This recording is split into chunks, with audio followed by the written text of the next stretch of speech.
conocimiento. Yo voy a enfocar la charla en un tema que me parece muy importante, en un tema clave dentro de toda esta discusión sobre la geopolítica del conocimiento, y es el proceso de privatización y de apropiación del conocimiento, digamos, un proceso que se da a nivel mundial y lógicamente que afecta a la universidad. En una primera parte de la intervención me voy a referir a todo este proceso y luego, más concretamente, cómo todo esto está afectando a la universidad. Resulta casi una verdad de perogrullo, digamos, afirmar que la información y el conocimiento constituyen los motores del crecimiento de la economía, de las economías modernas.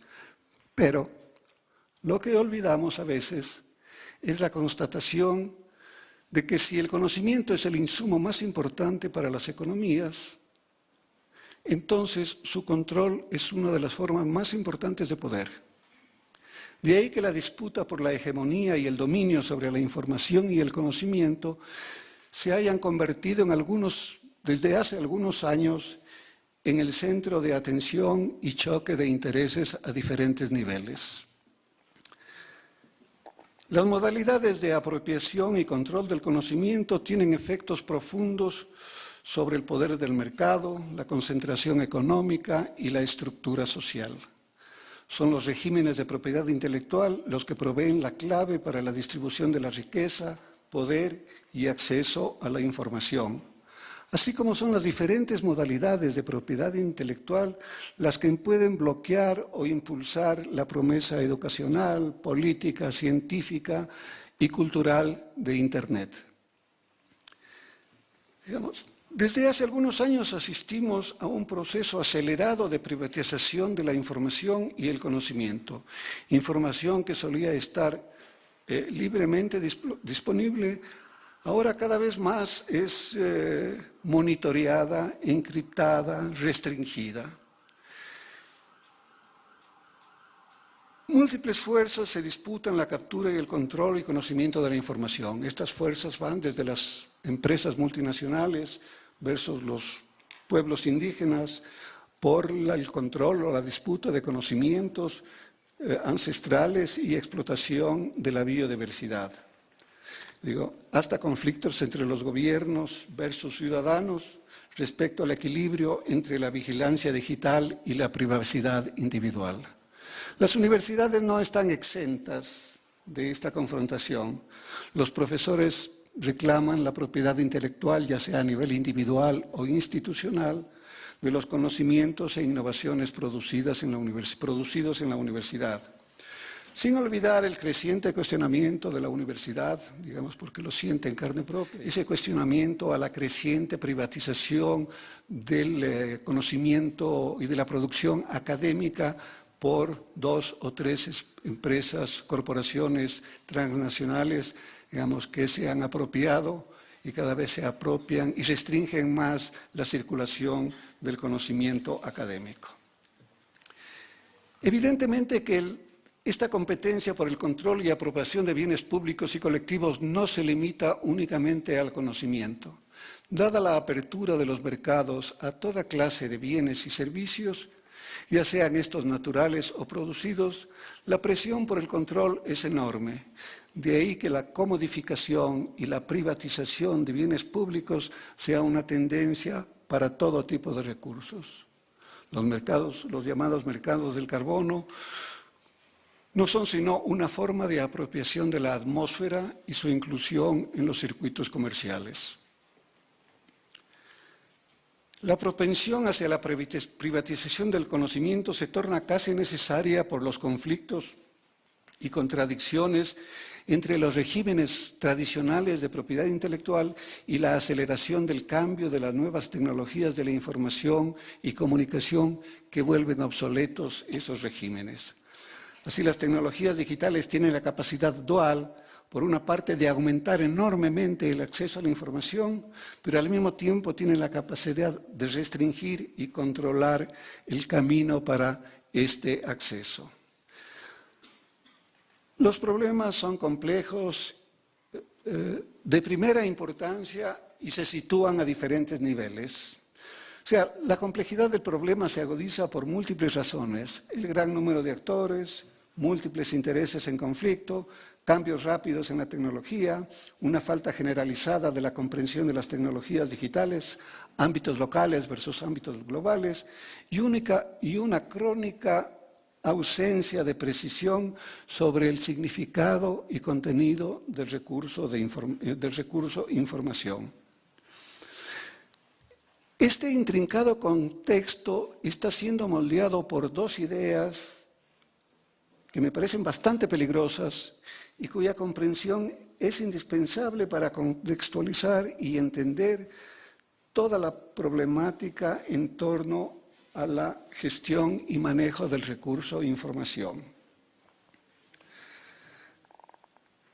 La primera idea o dogma tiene que ver con la idea de homologación de todas las formas de información, ya sea esta un código de software para la explotación de una computadora o la información genética de los seres vivos. Para la ideología dominante o que está dominando en este campo de la propiedad intelectual, no existe ninguna diferencia entre la información electrónica y la información genética. De la misma manera que no tiene sentido hablar de libros verdes o libros rojos, como agudamente lo anota un académico, el académico James Boyle, de la Universidad de Duke, y uno de los promotores de la corriente ambientalismo cultural, comprometida con el reconocimiento de la información como un bien de dominio público. La segunda idea tiene que ver con el marco conceptual que sirve de andamiaje teórico para la construcción de todo este tema de los regímenes de propiedad intelectual. En lugar de situar el problema dentro de la esfera teórica o de la teoría económica antimonopolio, como debe ser, este ha sido planteado en los márgenes estrechos y cuestionables de la economía, de los incentivos y de la eficiencia. Entonces son estas dos ideas, homologación de todo tipo de información y la creación de incentivos como mecanismos que promueven la innovación. Es decir, es alrededor de estas ideas que se construye todo el discurso de los derechos de propiedad intelectual y, por supuesto, el de las patentes y licencias como formas de apropiación del conocimiento. Me parece conveniente dedicar unos minutos a cada uno de estos temas. Respecto al tratamiento uniforme de todo tipo de información, surge la pregunta: ¿qué efectos tiene esta homologación de la información en nuestra cultura y en el debate público? De alguna manera nos hemos acostumbrado a la idea de que Microsoft posea la propiedad de todo el código, de todos los códigos que están grabados en nuestras computadoras. Aún se podría pensar en una justificación utilitaria que explicaría por qué esta corporación es adjudicataria de estos derechos. Lo que resulta muy extraño, inadmisible y éticamente cuestionable es el hecho de que sean las corporaciones las adjudicatarias de patentes, ya sea sobre los genes de las mujeres de la etnia Guyami que presentan una anormal resistencia a la leucemia, o sobre las células del cordón umbilical de los recién nacidos, o sobre los genes asociados a diferentes tipos de enfermedad. El hecho de que esto ocurra, digamos, causa un profundo shock, y no es sino, como lo decía un conocido académico, el testamento de la lógica universal de la relación de la sociedad con la información, lógica a la que nos habíamos acostumbrado. En todos estos casos que acabo de mencionar, cadenas de códigos están sujetos a los derechos de propiedad intelectual otorgados bajo el principio de información es información, sin importar si el medio es un disquete o el medio es la hélice, la doble hélice del ADN. Bajo esta lógica, el medio de información se torna irrelevante. Lo que importa es el mensaje, que por consiguiente se convierte en el centro de atención teórica y económica de los derechos de propiedad intelectual. De ahí que las corporaciones enfoquen su atención prioritariamente en el contenido, en los mecanismos de protección del contenido, antes que en la distribución física. Es la focalización en el contenido que hace de la propiedad intelectual un factor determinante en la llamada sociedad de la información y que ha pasado a convertirse prácticamente en el pivote de los acuerdos de libre comercio. Según las normas de la Organización de Comercio, de la Organización Mundial de Comercio, cualquier transgresión a las patentes, licencias y derechos de autor automáticamente significa una violación de los acuerdos. Digamos, esta visión de la Organización Mundial de Comercio y los derechos y el conocimiento, digamos, no es sino una codificación de una visión particular de la propiedad intelectual que se la santifica con la etiqueta del mercado. Digamos, todo esto tiene consecuencias e impactos impredecibles que, como lo señala Vandana Shiva, disminuyen enormemente las posibilidades y las capacidades de los países en desarrollo para satisfacer las necesidades básicas de alimentación y salud. La universalización de las patentes para cubrir todos los campos, incluido el de formas de vida, está dando como resultado que éstas invadan nuestros bosques, el modo de vida de los campesinos, nuestras dietas alimenticias, plantas medicinales, ancestrales y la biodiversidad de regiones enteras.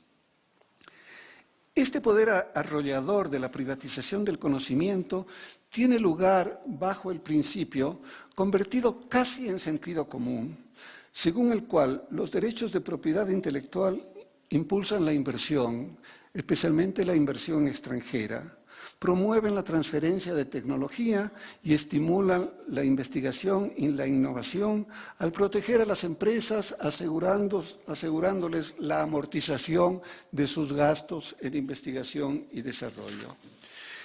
Este es en síntesis el segundo dogma al que me referí hace algunos instantes y cuyo sustento se debilita enormemente, básicamente por una contradicción fundamental. Por una parte, la economía ortodoxa asume la información como un insumo esencial para el funcionamiento de los mercados libres y competitivos. Por otra parte, la información y el conocimiento deben ser producidos en dicho mercado.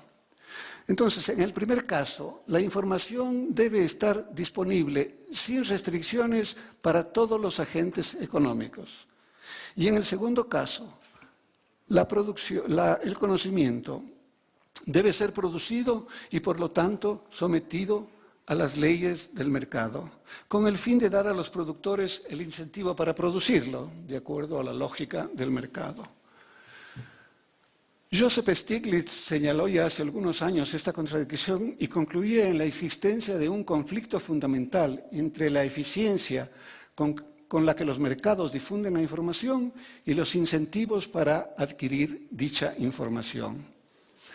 De una manera muy cuestionable y muy conveniente para ciertos intereses, esta contradicción es ahora resuelta situando el problema en la esfera de la teoría de la eficiencia en la gestión de los bienes públicos, en lugar de situarla, como mencioné, en la esfera de una teoría antimonopolio y libre flujo de información.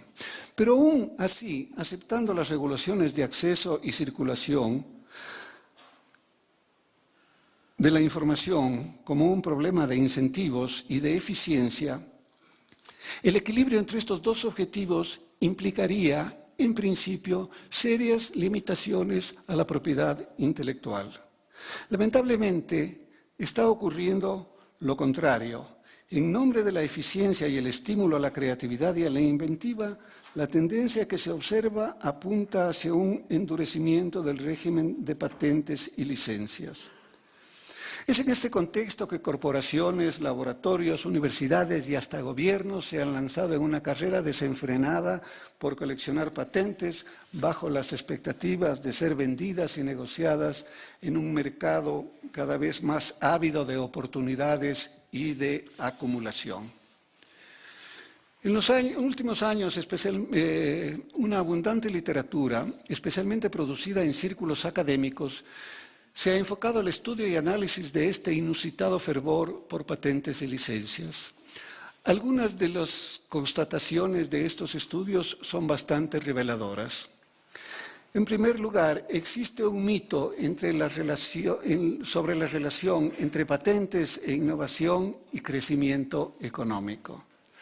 Por ejemplo, la observación de patentes en la industria farmacéutica ha llevado a presumir que se trata de uno de los sectores más innovativos de la economía mundial. Sin embargo, el crecimiento exponencial del número de patentes en este sector, al igual que en otros sectores productivos, refleja en primer lugar cambios en los regímenes de propiedad intelectual, no voy a entrar en detalles sobre eso, pero sobre todo la estrategia de capitalización de las empresas que usan las patentes como señal o valor estratégico para atraer financiamiento, especialmente del capital especulativo. Una segunda puntualización para entender el inusitado interés por patentes tiene que ver con el papel asignado a las universidades. Desde hace algunos años, las universidades, especialmente las universidades norteamericanas, han pasado a convertirse en actores claves en la producción de patentes y licencias, especialmente en alianzas estratégicas con grandes empresas o corporaciones. De paso, cabe recordar que el número de patentes se ha convertido en un indicador de la calidad de la educación superior, a tal punto que la escasísima producción de patentes de la Universidad Ecuatoriana es utilizada por el discurso oficial, como uno de los estigmas de la mediocridad de la educación superior en el país. En los últimos años, la Universidad Ecuatoriana solo ha producido 10 patentes. Es un estribillo reiterativo del gobierno para demostrar las falencias de aquella universidad perversa, como si la misión de la universidad fuese, según la lógica oficial, producir patentes para usufructo de la empresa privada. Al preguntarse por qué las universidades han entrado en esta carrera por la producción de patentes, varios estudios señalan dos razones fundamentales. La primera, especialmente en el campo de la biotecnología, obedece a la preocupación de las corporaciones por dar una apariencia de independencia y legitimidad a sus investigaciones y a sus productos. En este caso, las corporaciones no estarían comprando a la universidad conocimientos, sino que las universidades estarían siendo utilizadas como protección ante regulaciones estrictas y, por supuesto, para ganar aceptación social. La segunda razón obedece a motivaciones estrictamente económicas y tiene que ver con el recorte que están haciendo desde hace algunos años las grandes corporaciones en sus presupuestos de investigación y desarrollo. Es decir, más barato les resulta aliarse con las universidades o comprar simplemente patentes que invertir dinero en sus propios laboratorios y en sus propios centros de investigación. Así, en los últimos años, las grandes empresas, mientras han ido disminuyendo sustancialmente su inversión en investigación y desarrollo, han ido aumentando el número de patentes que no producen, sino de las cuales son adjudicatarias. Por último, un factor explicativo adicional tiene que ver con los incentivos fiscales que algunos gobiernos dan a las empresas multinacionales en función del número de patentes que producen. Esta política ha resultado en que los gobiernos disminuyen los ingresos sin afectar la innovación de sus aparatos productivos, ya que la mayoría de las patentes tienen escasísima aplicación práctica. De ahí la paradoja de una progresiva comercialización de la ciencia cuya productividad decrece, afectando al mismo tiempo innovaciones científicas de largo plazo, quizá con menos expectativas de rentabilidad en el corto plazo. Estas puntualizaciones, entre otras, corroboran el hecho de que las regulaciones sobre la propiedad intelectual son ante todo un mecanismo para mantener posiciones de mercado y no un mecanismo para crearlas. De esta manera, el sistema de patentes cumple una función de regulación de la competencia y, por lo tanto, constituye un elemento de distorsión de los mercados y representan un subsidio y un monopolio sancionado por los gobiernos. Pero aparte de estas distorsiones suficientes para desvelar la narrativa de las patentes como motor de la generación de creatividad e inventiva, está el mito del inventor o creador cuyo trabajo debe ser recompensado, estimulado y protegido. Como lo señala, y cito nuevamente a Vandana Shiva, este mito se sustenta en una construcción artificial del conocimiento, de un conocimiento aislado en el tiempo y el espacio, sin ninguna conexión con el tejido social, sin ningún compromiso con el conocimiento acumulado en el que precisamente se basan los descubrimientos e innovaciones. Entonces, ese otro mito del genio creador, investigando en un garaje y que recibe el apoyo de un inversionista ángel, es exactamente eso, un mito. De los tantos que se han construido, especialmente alrededor del Silicon Valley, modelo que está en el centro del imaginario tecnológico de nuestro gobierno y que se ha erigido en el modelo a ser imitado. Lamentablemente son estas ficciones las que alimentan una pretendida política de desarrollo de la ciencia y tecnología en el país. El proyecto Ciudad del Conocimiento, las expectativas creadas en torno al banco de ideas, o las promesas de una universidad de clase mundial que descubrirá los tesoros de nuestra biodiversidad, hacen explícita referencia a esas fábulas, creando ilusiones destinadas a mantener viva la llama de un entusiasmo construido alrededor de una visión hipermodernista, visión que ya empieza a derrumbarse. Respecto a la creatividad e invención de los genios de garaje, se pregunta Mariana Mazzucato, una distinguidísima académica de la Universidad de Cambridge y autora de un extraordinario análisis sobre innovación tecnológica que acaba de aparecer hace algunos meses. Se pregunta esta académica, ¿cuántas personas conocen que el algoritmo que ha llevado a Google a su éxito comercial fue un algoritmo desarrollado por centros de investigación, varios centros de investigación públicos financiados con con fondos estatales?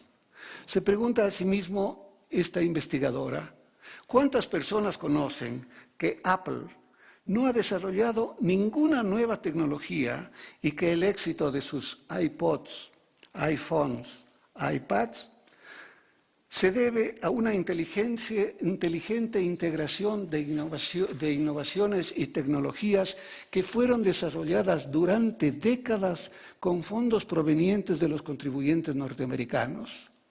O que toda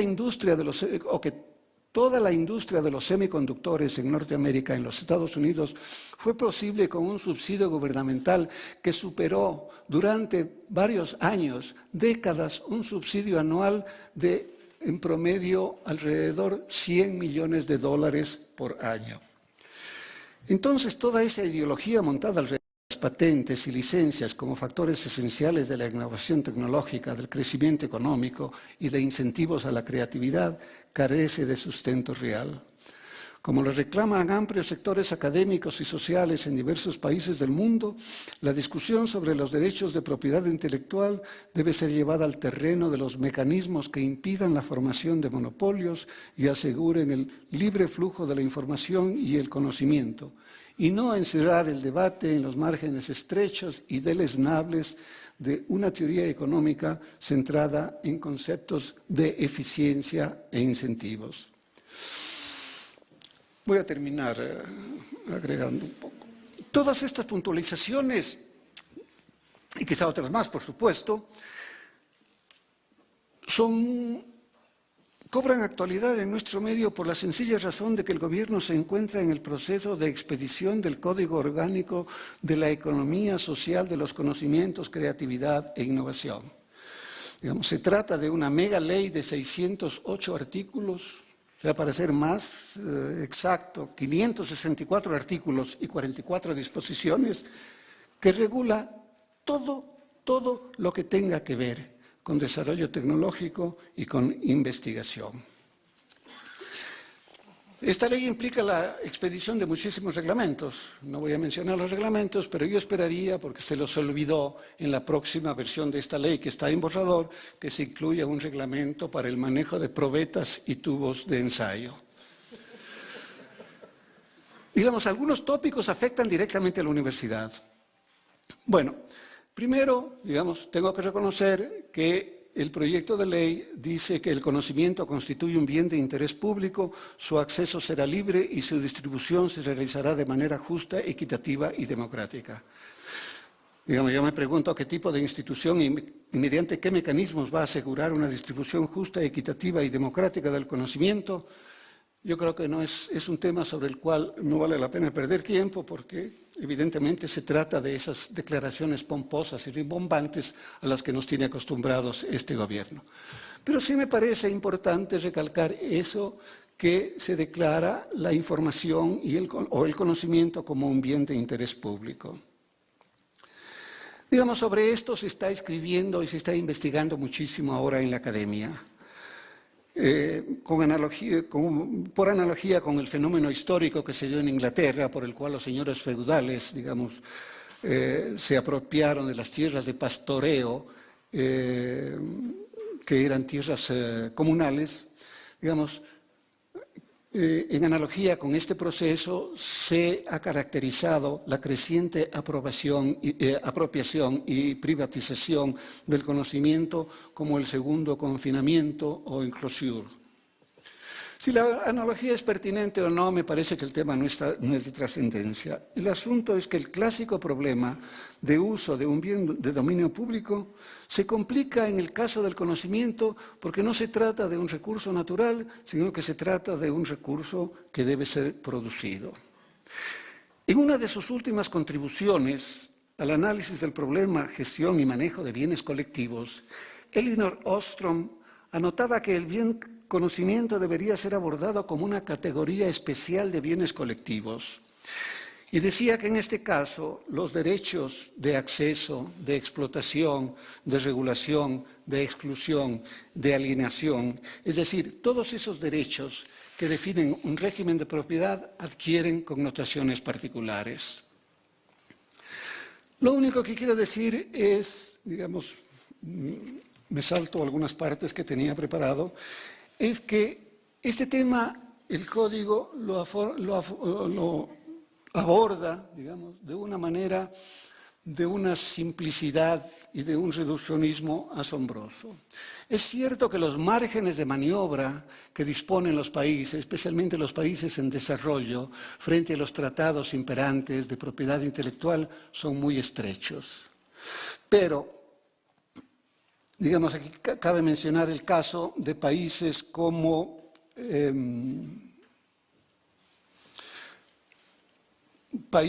la India y Brasil, que han adoptado una visión estratégica sobre los derechos de propiedad intelectual en función, digamos, de una visión estratégica sobre, sobre sus planes a largo plazo de desarrollo industrial y productivo y de sus estructuras científicas.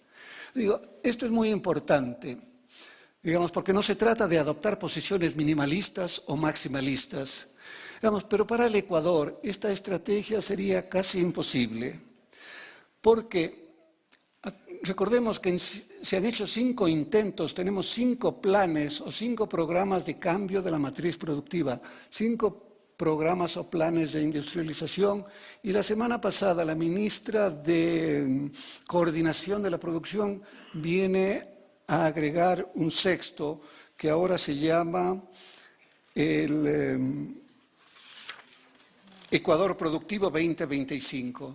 Entonces yo digo, con esta profusión de planes resulta difícil articular una estrategia de negociación de acuerdos de propiedad intelectual en línea con una visión de desarrollo, con una visión de largo plazo de desarrollo tecnológico e industrial.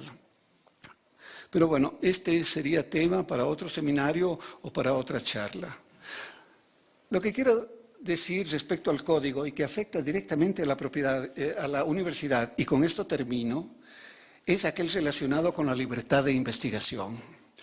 Dice el código que el gobierno mismo lo ha bautizado como Código Ingenios, porque dice que es muy largo el nombre.